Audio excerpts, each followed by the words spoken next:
In the aftermath of the coercive control you once lived, the mental games, your puppeteer in how they would play, how they would pummel you down mentally, physically, isolate and segregate you away from your family, turn you against every good and happy memory that did commence in your life, as they turn it to bad, as they flip your mind, as they flip everything you were before they stepped in your life. You're beholden to them, this dependent relationship on them, as you sit in a pit confused. But every now and then they'd step out to love you, to love bomb you, to say this is all okay, that what happened a different day, it can go away, because I'm here and I'm here to stay and I've got you, you're safe. Whilst that whole time you're in that safe, you're in that happy. In me growing up as a kid in domestic abuse, me and my siblings used to call this happy families, because even when you're in that happy period and you see the smiles on their face, your mind deep down knows this is fake, and this is the lie you live, as you now put on your theatrical mask, as you play this part, as a part of you inside your heart hopes this moment where everything is singing the right way, and this is a healthy relationship right now in this second, will stay, and you put everything on that.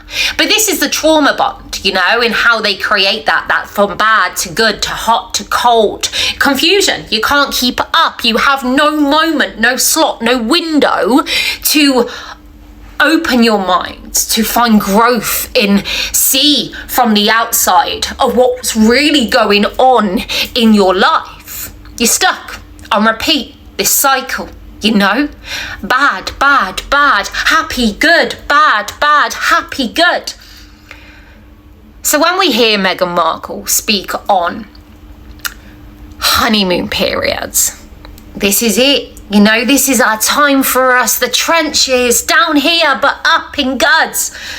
We see them step out at Beyonce's concert and we see the picture.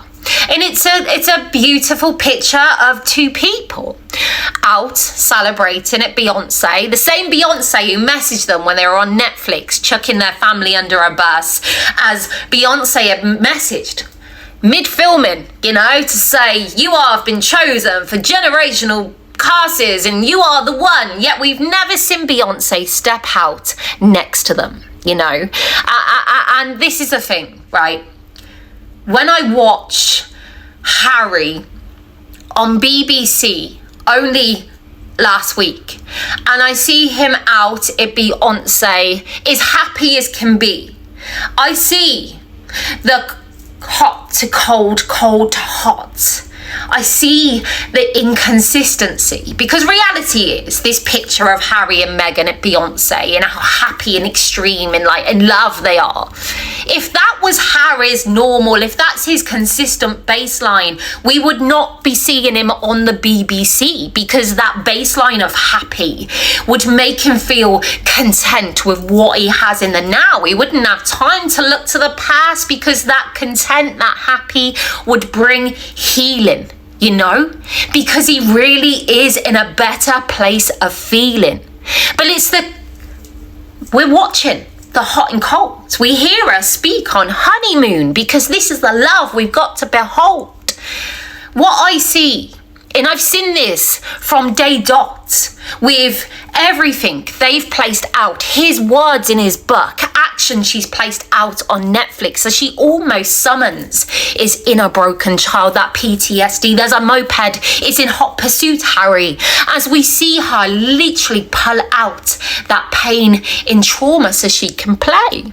We see her sit on a stage in NYC as she brings out an analogy of past times to current day and technology, in how back in the day cars didn't have seatbelts and cars used to veer off the road and people used to die, while she sat next to her prince, her husband, the father of her children, who was once Prince Harry and now he's spare. The H, that's it. That's all he is. So every signal and every action I absolutely see as a tick box exercise of what someone will come and do and are able to do when they... Happy families I see at the Beyonce concert with that picture yet again being placed before you and me. I see someone having to gather ranks, you know, to project to the world that we're as happy as can be, but more so to realign, to massage that ego, to love bomb real time, to say this is us, you know, the happy as can be. But I see the reality, in my opinion, obviously, because I'm not behind the scenes, but this is how it is projected and that's what it looks to me. It's a reward for being good, for yet again being on a stage and throwing your family away. It's, I love you. Don't listen to what they say. Me and you, we're happy. Look at us today. This is what they do so perfectly, as they confuse you, as they build that trauma bond. Because if you have a feeling just coming up that this relationship is wrong, it puts that away. Because look at us in how happy we are today. In that person living that, you know. For all the confusion and the messy and the roller coaster ride for a minute in your life, it's gone. It's lost. You're back in. I need to defend you. I need to love you. You're my wife. My God, what was I thinking? This is okay. This is our marriage today. But before you know it, you're back down there. Once again, because this is what it is. It's up and down. It's I love you, but don't do that. It's control. It's taken away. And you know what? If Meghan Markle really loved that man, she would have not have sat by and watched him lose everyone in his life. She would not have helped him throw each and every family member of his under the bus. Do you know why? Because ultimately, whilst he's doing that, it's hurting him also real time. And nobody wants that in their life. If they're really at peace with who they are, if they're really confident in everything they do, if they really are the good and kind person that she speaks through, you would not have that as your foundation, your staple of how you deal with people and human beings. I see. And I get angry with Harry. But I also grew up in that coercive control. I also went in a refuge and sat with people who had lived that coercive control. I see on this platform the aftermath and what we do in this community of people that are now coming through to understand, to realise, to find growth. Because whilst you're in that confusion of delusion, whilst you're on that roller coaster and you can't get off, you can't see past, you don't have a minute to see or think or feel, because every time you do, every time you navigate away and you come out of line to how they want you to be, they are on it real time to love bomb you, to tell you you're the most amazing person, and don't believe anyone else looking in at you and me, because they are all bad and I am good and I am here and I'm your safe and strong. But reality is they've been messing and playing with you the whole time along, you know. But obviously these are my thoughts and my opinions, like a true movie review, as I speak to you based off everything they have placed out on full view, because they choose to do, you know. They say about privacy and that was their intention, but the reality is we've watched them cash in real time to be and seek mass attention, you know.